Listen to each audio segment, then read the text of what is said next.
You are listening to the Special Needs Mom podcast. This is Kara, your host, and I am so glad you're here. Before we get into this episode, I want you to know that Pathway to Peace, which is a group coaching program, is currently available to join. This program is built on three main pillars. First, coaching. It's the real powerhouse. It's what I do. It's what I love. Second, community. And if you've been around for a little bit more than a minute, you know how I feel about community and the power that it has to heal and change your life. And lastly, I have a library of content filled with resources, with modules, with lessons. We go way deeper than I can go in on the podcast. And these are available to you in a way that you can consume them in your busy life.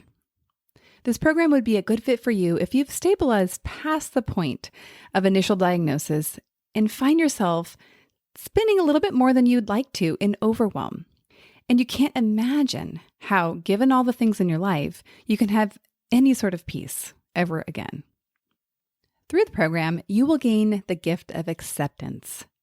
You will do the work to recover your spark.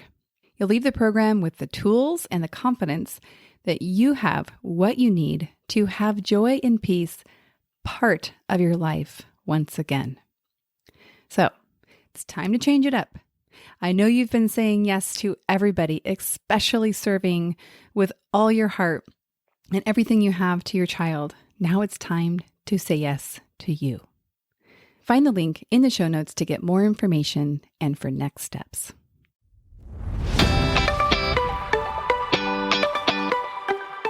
Hi, I'm Kara, life coach, wife, and mom to 4 incredible and unique children. It wasn't all that long ago that my son received a diagnosis that had my world come crashing down. I lacked the ability to see past the circumstances, which felt impossible, and the dreams I once had for my life and family felt destroyed.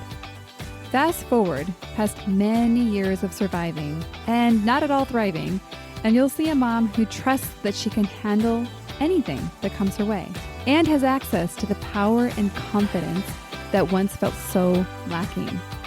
I created the Special Needs Mom podcast to create connection and community with moms who find themselves feeling trapped and with no one who really understands. My intention is to spark the flare of possibility in your own life and rekindle your ability to dream. This isn't a podcast about your special needs child. This is a podcast about you. If you are a mom who feels anxious, alone, or stuck, then you are in the right place. Welcome. Hello, and welcome to the Special Needs Mom podcast. I'm very glad you're here. Today is a celebratory episode marking our 200th episode. It's kind of a lot of episodes. Wow. Did we really do that? We did. We're going to do an Ask Me Anything type show. I thought this was such a fun idea, and I thank my editor, Alex, for coming up with it. And thank you for those of you who took a minute to ask a question. And I'm just now realizing that there's more questions that I missed on Instagram that I meant to go back to. So I will be recording this in 2 parts, and I'm going to add those in there before I finish this recording. So, couple announcements, some new things that I want to make sure you know about before we get into answering those questions. First thing is I have a new feature that allows you to text the show, aka me. You're going to see a link on the show notes. It's going to say text the show. And what that means is you can send a text message and I will get it in my podcast host platform. It won't go to my phone, but it will be like you messaging me, aka the show. And I think that would be really fun. Now, this is a note to you that I won't be able to text you back. So if I don't text you back, it is not personal. If you do want to leave your name, that would be helpful because otherwise I will not know who it is because the feature does protect your privacy, which I think is good. So you can ask something anonymously. That could be fun. All right. Next little announcement, kind of a big deal, is the book, Becoming Brave Together. Now, I hope some of you saw this on Instagram and perhaps even the private podcast group that I have, But I had the huge honor of being a contributor to this book, Becoming Brave Together, which is an anthology that Jessica Pate put together as part of the We Are Brave Together community. And this book is really amazing. I find myself referencing it in conversation all the time. And I mean, really, it's a book of validation, of community, and of hope. So I do suggest that you get yourself a copy, and there will be a link on the show notes for you to do that. Also, summer. Summer's coming. It's coming in hot. And we are going to be doing something a little bit different over the summer, mostly designed so that me and the team that produces this podcast can get our feet underneath us a little bit. And we have some creative solutions that will allow you to keep listening to episodes and us to get a little bit of a break. So you can stay tuned for some special episodes during the summer. Hang in with me. We have more announcements. This one's very short and sweet. We're doing YouTube now. We're doing videos on YouTube. So if you like to watch things versus listen to things, that's an option for you now. Now, the caveat is this particular episode will not be on video. Why? Because me and the team, we wanted to stay sane. And so this is a little bit more complicated. And so we're not doing this one on video, but in the future, they're going to be on YouTube, which hopefully will give other people access to it that don't regularly listen to podcasts. Now, this is an important one. This is an invitation for you to refer a guest. I hope you guys appreciate the people that I have on the podcast. And you probably don't know this if you haven't written a book or worked with a PR person, but I get a lot of emails, several a day, from PR people or new authors wanting to be on the podcast to promote their books. And while I 100% honor their story and their work, and I'm sure it's amazing, I just don't necessarily want this to be a purely book promoting podcast. I think that would be like a different podcast. I want this to be a podcast that really serves you. And to do that, what I would ask is that you suggest people that you want to hear from and topics that you want to hear about. So some of you might have maybe one of your OTs is like life-changing. And you're like, oh my gosh, she or he needs to be on the podcast. And then you can tell me their name and you can tell me this is why, this is the story, this is the angle, this is why I want them to serve our community via the podcast. Okay. It's very important to me that I take good care of y'all. And part of that is bringing guests on that really meet you where you're at. And they get the concept of the show that it is not about supporting your child. It is about supporting you. All right. I think we're ready to start the questions and answers. So let's hear the first question. Hey, Kara, this is Alyssa. My question is, what is your advice for an experienced mama, but a newer special needs mama of 2 years who would like to become an advocate more full time? I carry the health insurance, so I have to work at least a 0.5 FTE. My advice is slow and steady. I don't know if this is going to be the most encouraging answer. And I guess I'm kind of like, oh, I wish I could be like, do it. You got this. It's amazing.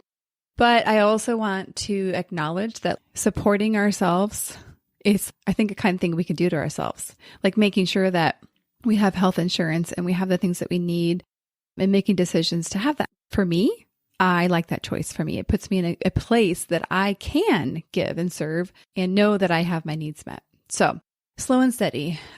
As I think about my own business and launching, moving from a completely different workspace to what I do now, there's business advice out there that I didn't follow, but it's something along the lines of, choose to serve a group of people that have the money to purchase your services. And it was something I thought about when I was kind of being called to serve and to coach this community.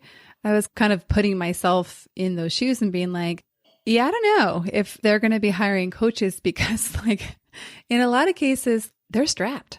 We're strapped. And so I didn't think it was a very smart decision to do that. And I still did it. So I'm going to share actually a little bit more about that in just a second, but I had to let it go. I had to let go of the perhaps not smart strategic business decision and really follow what was most important to me.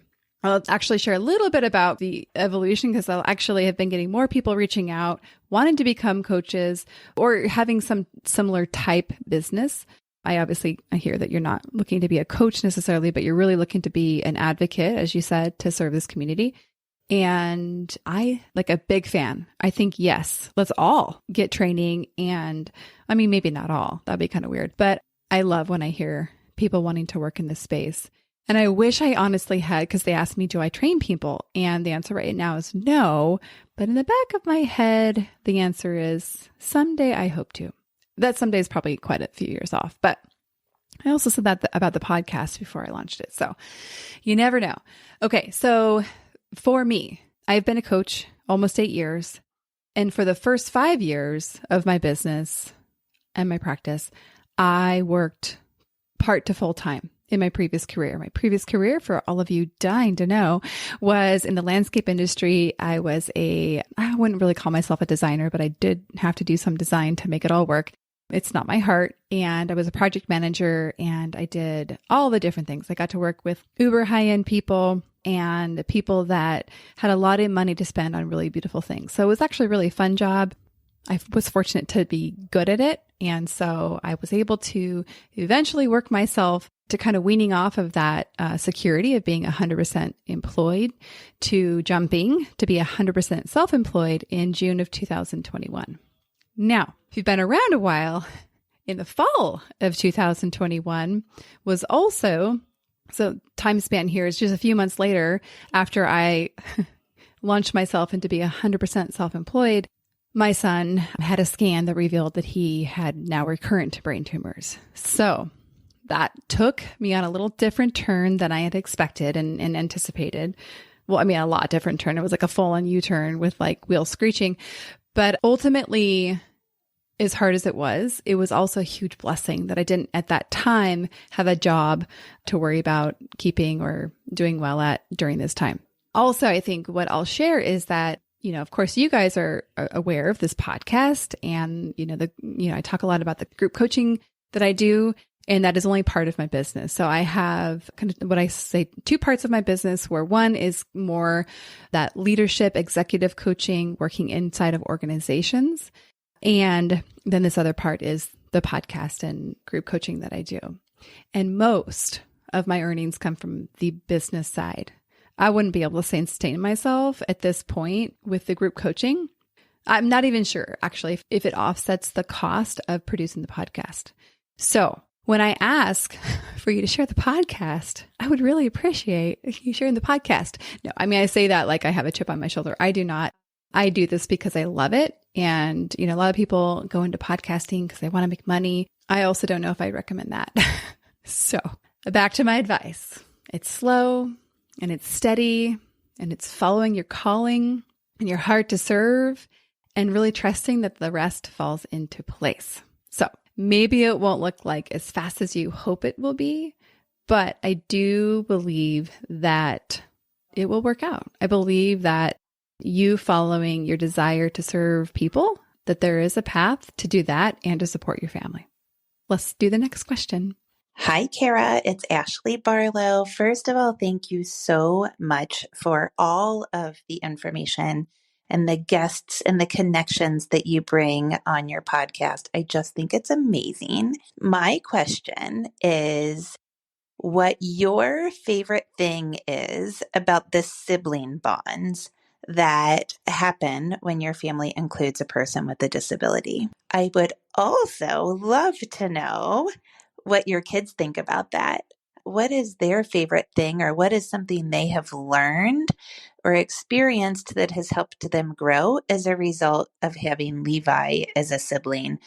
Okay, Ashley, thank you so much for the appreciation. That is so nice. And I wanted to give a little shout out to Ashley Barlow, because she's also a fellow podcaster and an amazing resource. Everybody should have a friend who is also an attorney advocate, because I sometimes might take advantage of that a little bit. No, I don't think I take advantage of it. She's always so generous, but I did. Full disclosure, I did hire our own proper advocate because it would be too much to have her, like me Instagramming her for like the actual services that she provides her clients. But let's get back on topic. So, favorite thing. The favorite thing that I experience as the sibling bond and just kind of what happens when you have somebody who's disabled as part of your family is, I think, the human compassion that I see that is developed in the hardship. And I love that my children are outraged as they tell stories of their high school and middle school peers using disability terms as like derogatory insults and them just like being really upset about it. I love that I get to see their hearts in a way that I don't think I would if they didn't have to deal with what they deal with. But transparently, this part also breaks my heart too. So there's both sides of it. Yeah, I think it's complex because I think there's this part of me that's beaming with pride, but it's also like beaming with heartache. Another thing that I love with the sibling relationship, and this is mostly from my oldest, is seeing, because they're in high school together and they go to church youth group together. And I see him really advocating for him and coaching him and like trying to suggest things that will work for him and looking out for him. And it, again, makes me so proud of him and who he is. But it kind of makes me worry of like the pressure that he puts on himself. I mean, because we certainly try not to put those pressures on him, but it's a lot to hold for a kid who's developing. And it's beautiful and it's hard. You asked, what's your kid's favorite thing? And I did get 2 out of the 3 siblings to come on here.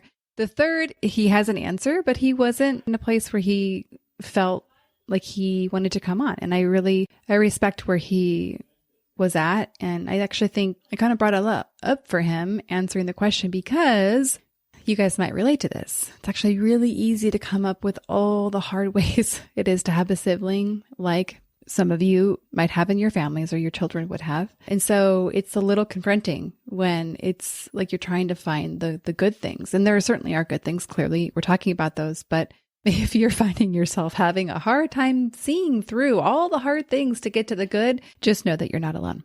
What is a good thing or your favorite thing about having Levi in our family? Hey, this is Will. I'm Levi's younger brother. I'm 12 and he's my roommate. He's brought in some cool people and a lot of cool experiences, and for the most part, he's a really nice person to be with. It's made me more patient in some ways, and I understand people who are disabled very strongly. It gives me empathy for people who are disabled, and I understand why they do things that they do. Will is my 12-year-old going on, I don't know what age we're going to give him, but he is just wise beyond his years, and he's always been like that. He's very well-spoken, articulate. He's amazing. So thank you for participating, Will. Okay, now we have Cambria, and hers is going to be short because, as I mentioned earlier, she was a lot more able to talk about some of the hard things than the good things. And right now I'm just going to honor the question that we're going to look at the positive side, and we're going to just let the other stuff be unspoken for now. All right, we have Levi's sister here. She is almost 7. And so, Cambria, what is a good thing that you see or your favorite thing about having Levi in our family or as part of our family? He's kind and he's helpful and he does lots of good things and I really like it. Okay, that is my sweet Cambria. Normally, not quiet or soft-spoken. I'm laughing because like my sister-in-law told me, she's like, oh my gosh, I think Cambria is the loudest child I've ever met. And I looked at her and like you guys might think, wow, that's like a very offensive thing to say. I looked at her and I was like, you know, that really puts word to the experience. Like, I think you might be right. Okay, I'm going to read the answer that my oldest son, Cade, who's 16, going on 17 here in the summer. So he and Levi are only like 2 years apart, 21 months apart, and they're just 1 grade year apart. Cade's a sophomore. Levi is a freshman in high school. So to the question I asked him, what's something you've learned about yourself as a result of having Levi in your family? And his answer was that he's a better person because he's not ignorant in the ways that he could be, especially since there's a lot of ignorant people in regards to people with disabilities. He also said resilient. He said there's a lot of extra responsibilities that I have to go through, but I expect myself to show up and to be a functional person to help the family. Oh, and like I said earlier, I'm like, oh my gosh, there's both the pride of who he is, and there's the concern of like, oh, I don't want him to hold so much. So this is another area that we moms have to grieve, and we'll get to that in this conversation too, or in this episode.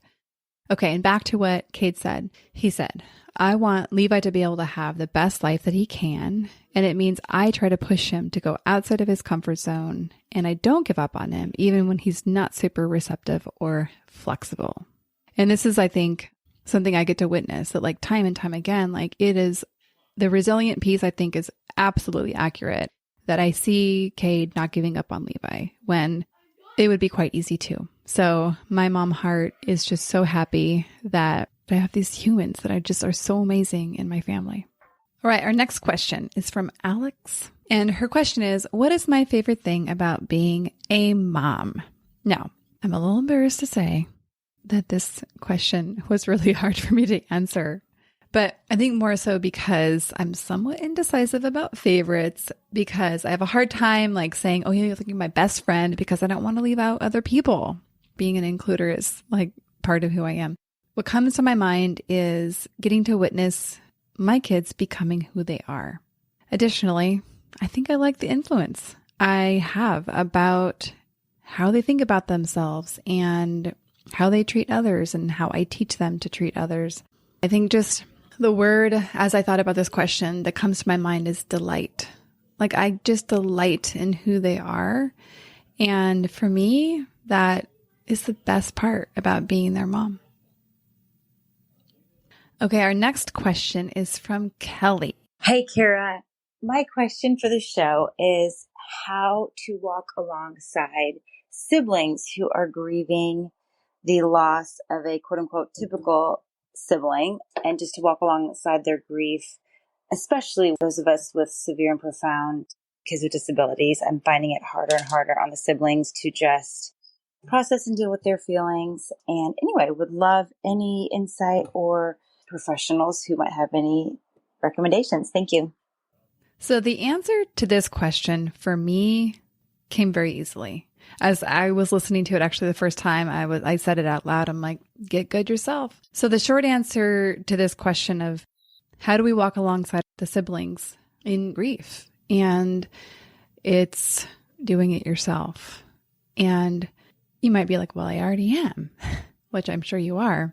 But as I kind of, I'll explain a little, I'll give a little longer answer, is that, well, first I want to actually acknowledge Kelly for giving words to the experience that your children are having, the siblings, giving it a word of grief. I think as I've studied grief this past year more intensely, what I notice is that in that space, 99% of the grief conversations are focused around people who have died or the loss of somebody.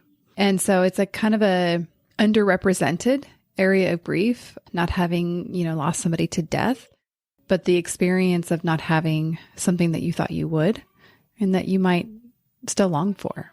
So I can't speak to all of you, but I know for myself, I'm still very much learning how to grieve. I don't think grief is something that we necessarily master, but I also think that with practice, it's possible to grieve well or to be an experienced griever. A lot of my clients hear me say that the saying, to answer any how question, the answer is practice. So I think even just bringing intention to this area, maybe attention, I think is the word, bringing attention to like, oh, this is grief and I need to maybe lean into this a little bit more. So in order to help our children, we have to help ourselves first. And I think this means leaning more deeply into aspects of grief as you evolve and as you experience them. I know for myself, the stage that I am in parenting my children is a time of a lot of grieving. Like a lot of us know, as we hit different milestones, whether it's in, in different areas, that it can really highlight aspects of something that we want and don't have or can't have, or just the experience of watching our children go through really hard things. The last thing I'm going to say about this aspect is community.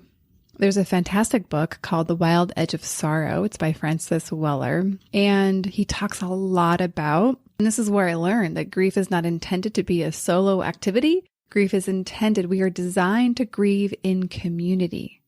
Community is when we actually can most effectively grieve. And as I was kind of thinking through this answer, I thought, wow, how cool is it that you're asking this question? Because I think if we think about those of us with more than one children, and actually even if it's just you, your child, and your husband, that's a community. It's a family community.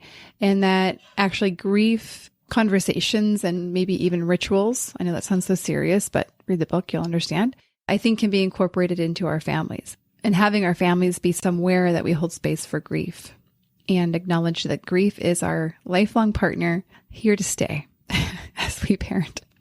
I laugh because it's like, I really wish it wasn't that way. And it is. So this is how we're going to do it. Okay. On to Katie.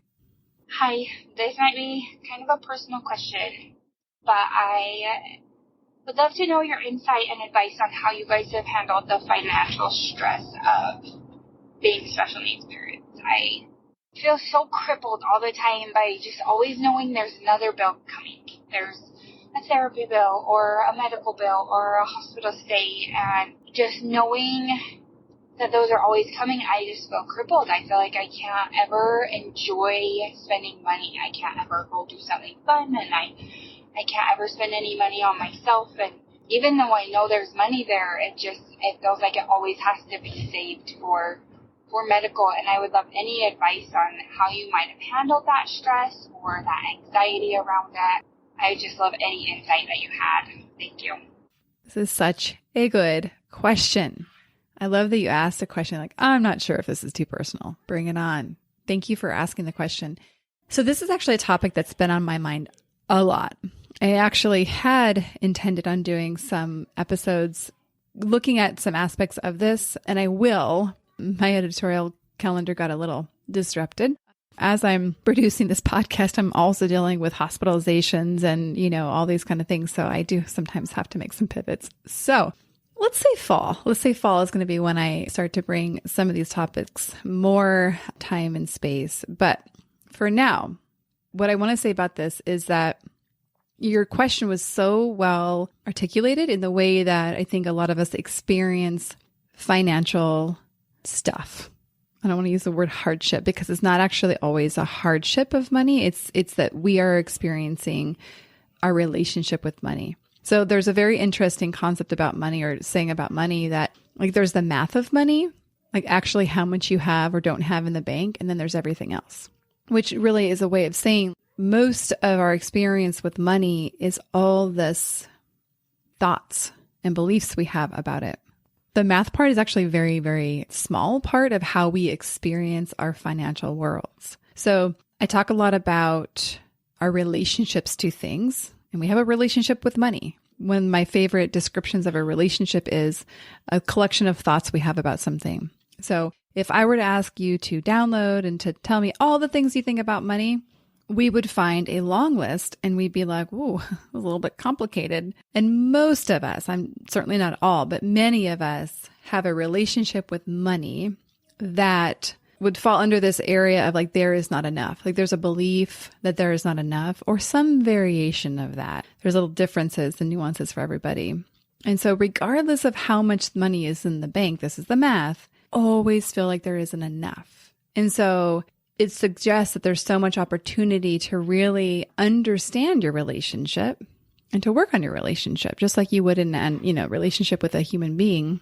There's opportunities to really look and examine how that relationship feels for us and how we want it to be. So this is an area of the financial or relationship to money is an area that I think that you can approach it from so many different directions. And the first one, like I mentioned, is like this relationship, the awareness that we can create about the relationship, which gives us options. And a lot of us will find that we have like deep-seated beliefs that probably were formed in our childhood about money. And there's many different options to start to untangle and unravel those. From a totally different angle, I love budgeting. Most people don't say that. And I guess I feel proud that I love budgeting. I used to really hate it. I have a tool that I'll share with y'all. It's called You Need a Budget. It's a phone app, web app. I think it's like $100 a year. I don't know exactly how much it is, which I should because it's in my budget. I really should.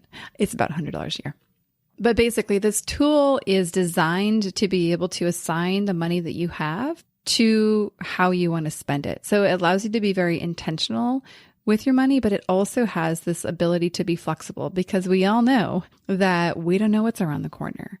And so I feel like it's a tool that's been really, really effective for me when I can look at an app and my bank account and to look at me in this moment and say, this is actually okay. I have what I need in this moment. That actually is hugely helpful for me to experience the peace of having what I need. If I allow my brain to continue going on the cycle of like, you're definitely not okay, you don't have enough, you have to prepare for the worst thing ever, you can imagine that that would be not a very enjoyable place to be all the time, which Katie, I'm guessing that you already know that. And just the last thing on the budget, I think is like, again, it's a tool to allow you to support some of the relationship work that you can do around money, but also it helps you manage money to kind of make decisions that align with the values that you have and where you want to spend money. So it's been hugely helpful. I think we've done it for like the last 5 years, maybe. I can't remember exactly. But before that, it was kind of a cluster, to be totally honest. I was always like, I don't know even how much money we need to survive. And that didn't work very well for me. You can tell, I mean, as I'm sharing, like I've done a lot of work in this area, and I think it's important to me to transparently share, like I still have a lot of fears when it comes to having enough money and having what I need to feel safe. Like I still actively do a lot of work. I have very deep seated beliefs about not having what I need. And so this is a place where I think, it's not like I have arrived at the place that you should all be to. That no, this is a place where I actively do the work, but there is also a lot of peace that I've been able to find. And I'm so glad that I did. And I think a fun fact to share, as I've told you, I've done a lot of work in this area. I've had a lot of struggles in this area. And 2012, so Levi was diagnosed with his first brain tumor in August 2011. All right. So we have 2012. We had clearly a lot of medical expenses, the birth of my third child that year, and I was laid off from my job. So it didn't stack up very well. And recently, my husband was cleaning out a file and he found our tax return for 2012. And I can't even believe how much it was. Our taxable income was $2,905. Now, if you're wondering how a family of 5 survives in Southern California on $2,905, the answer is I don't know how we survived that. I don't know. Actually, I do know. We had a nice savings account at one point in our life. And yay, that we had that when we needed it. And notice I speak in past tense of that really nice savings account. But the reason I share that part is I've been in long seasons where I went to bed and I felt so hopeless and desperate and scared. So wherever you are in this journey, I feel like I can say and feel like I really believe that it has a good chance of getting better. Like I don't think it'll be there forever. So even if you were like myself and made less than $3,000 in 1 year with 3 children, with a mortgage that was about that much, it can get better. And I just think really recognizing that like there are peaks and valleys and you just might be in a valley. I think it's so good to give yourself that hope of it can get better. Okay. More to come on that, Katie. Courtney. Hi, Kara. This is Courtney. And my question is, how do you create fun pockets for you as a mom that are your own? Fun things for you and Levi. What's your fun thing that you and Levi do? And then what is another fun thing outside of extracurricular activities or kids activities that you do that's fun with your family? Okay. I love that you asked about fun, as it sounds like something fun is going on in your house over there. Fun pockets. So the challenge is real, I have to say. So we have a 10-year age gap between our youngest and oldest. So we have 16-year-olds, 15-year-old, 12-year-old, and a 6-year-old. So there's that 10-year gap. And then, of course, we have the wide span in abilities for our group. So we really are like, oh my gosh, like how this is tricky. So as a family, to some degree, parts of traveling can be enjoyable for us all, but there are often still struggles with that. But I will say that we do find places that we can enjoy and have fun pockets. But the one thing that we found locally that's kind of something that we can access pretty easily is a place called AR Workshops, which is a makerspace. So like, I think a lot of these are in a lot of the towns all over the country where, you know, they provide, like, do all the dirty work. They have like fun projects. So you make woodworking projects, or they have like all different kind of crafting things, and they guide you through the whole thing. And so the idea is that you get to create something as a family. So we as a family have made like our clock. There's different holiday like porch decorations that we've done. Levi just had a birthday party there where he made this really cool, I guess, as a wall hanging of the United States. There's just really fun things to choose from. So I love that our whole family enjoys it and can participate in different aspects of it.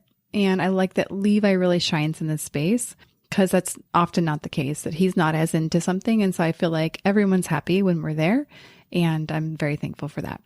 Back to kind of, you know, what you said about like, how do I find pockets? And I think the key word here is pockets. I think it's having little points in time that I know is just for me to go have fun. Like, so for me, most Fridays, I get to play tennis for like an hour and a half. And so this is a little pocket that I've committed to every week.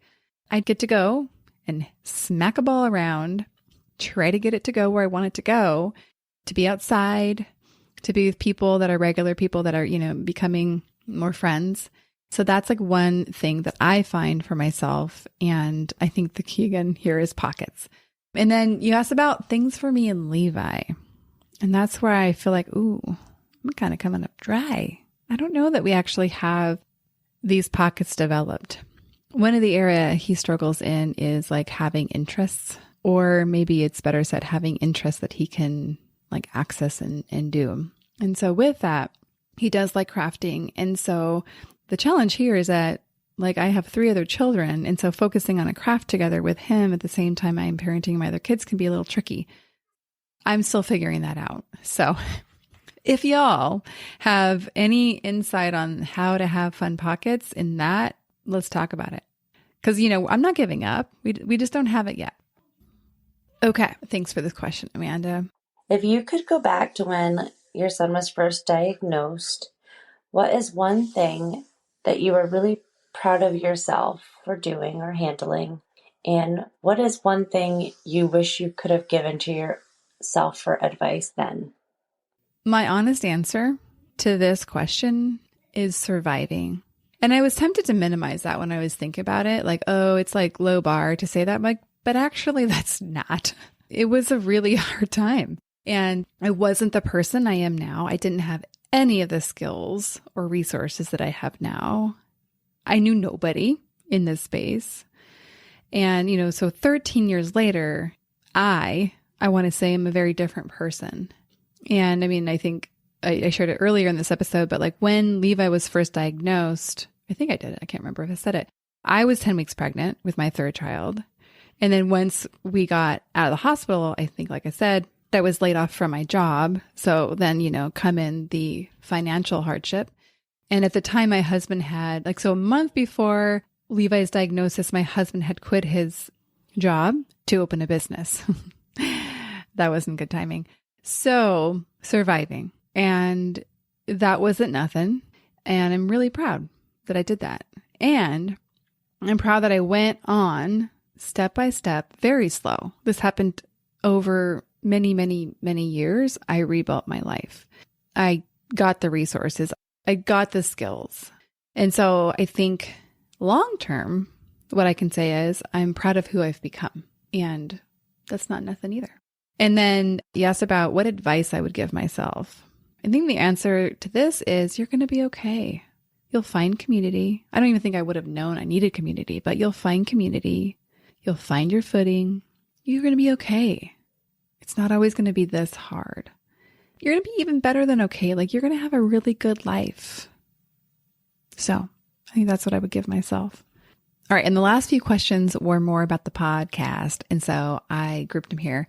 And these were submitted on Instagram, so I don't have audio for them. So I'm going to read the question. This is from Katie.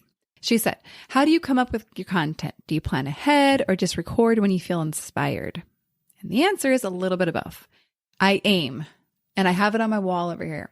4 months at a time is what I plan. I kind of envision. I just listen to this community to decide who I'll bring on and what we'll talk about.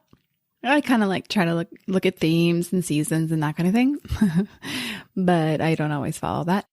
So I do that, but then I really never follow my plan to a T because sometimes it just doesn't feel quite right. I really listen to my gut, and sometimes I have to rearrange content because I'm like in something. And if I'm personally going through something that is, I'm still kind of going through it, it's not necessarily ready to bring to the podcast in all cases, right? And so I make it work for all of us, and sometimes I move things around for that reason. This is from Meredith. Her question is, how has starting a podcast served you as a special needs mom? In other words, what has been your favorite personal takeaway? Oh my gosh, I feel like I am the luckiest person because I get to benefit the most from this podcast. And, the solo episodes, when I create them, it really forces me to dive deeper into thought, into reflection. And I might do some of it on my own, but I feel like it kind of is a great accountability tool to really have me stay active in continuing to do the work that I started many years ago. And for me, I love that. I love the constant study. I think it kind of drives me to pursue deeper understanding and deeper levels of support for me personally. And then for guest episodes, I feel like I get to leave these conversations feeling so connected to the people that I get to talk to. And then I feel like I have this like really wide network of people all over the country and actually even world that are part now of my circle. Do I get to talk to them every day? No, not so much, but I feel deeply connected. And that's awesome. It's like my favorite feeling ever. So the total win for me, and I think a win for y'all too. Last question. Okay, so this question is from my friend Effie, who's a fellow podcaster. Her question is, when you have all these conversations all the time, do you feel burnt out or compassion fatigue? If you're asked to extend more into the support group world or like even your coaching business. And the answer to this question is no. I don't. Well, it's listen to both sides of it. No. In the coaching space and in the podcasting space, I do not feel compassion fatigue. But I do feel compassion fatigue when I'm on Instagram or Facebook. I kind of, use those terms interchangeably. I can only personally take so many stories of pediatric cancer or other diagnosis hardship. I'm in a lot of different communities, and I can only personally really take in the emotional impact of so many. And especially since I'm holding a lot already as, I am just for my family. So for this reason, I limit my time there, and I don't ask myself to care for everybody. I really give myself permission to care for my immediate community. So these are the people that are in my coaching community. These are the people, which is different in the podcast, right? Because I can care for a large community, and I don't hold them in the same space that I would if I'm just seeing somebody on Instagram. So it's weird because like the podcast has made my village very big.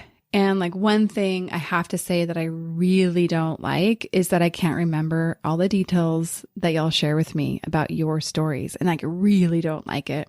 And I've had to let it go. I recognize like I can't expect myself to remember everything. But my fear is that I will leave somebody feeling like they weren't seen or they weren't important because I can't remember everything. And, I just have to let it go.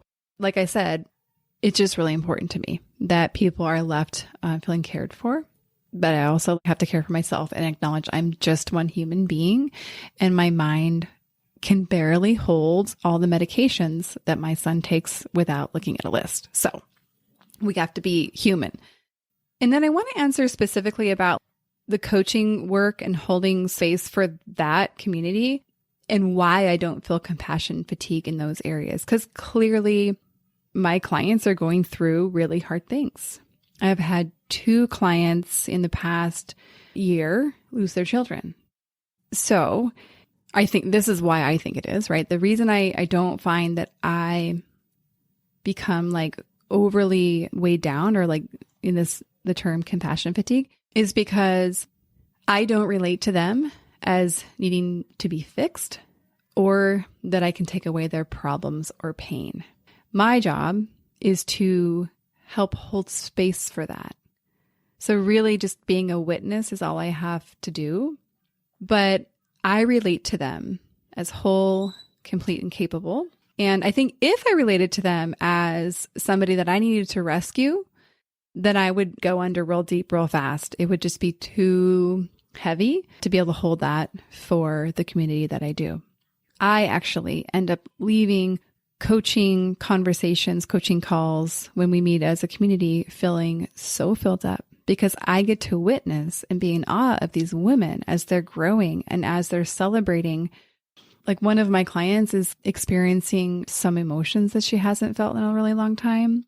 And they're not what we would call our pleasant emotions. We're like, oh my gosh, like you're doing it. Not in like a belittling way, but like we're celebrating. Oh my gosh, this part of you was turned off and now you have it back. And so to me, there's so much just awe and I guess the word is inspiration as I get to witness firsthand these people doing pretty profound work. One place, what I will mention in this question, kind of in response to this question, is that personally, where I am recognizing that I want to grow and need to grow is finding places for me to be held as I hold others. So, right, like I love what I do. And I, kind of picturing myself like I get to wrap my arms around and hold this community and I love it, like I said. And I need to create more opportunities for myself to be held in that same way. So that's what I'm working on in my personal life.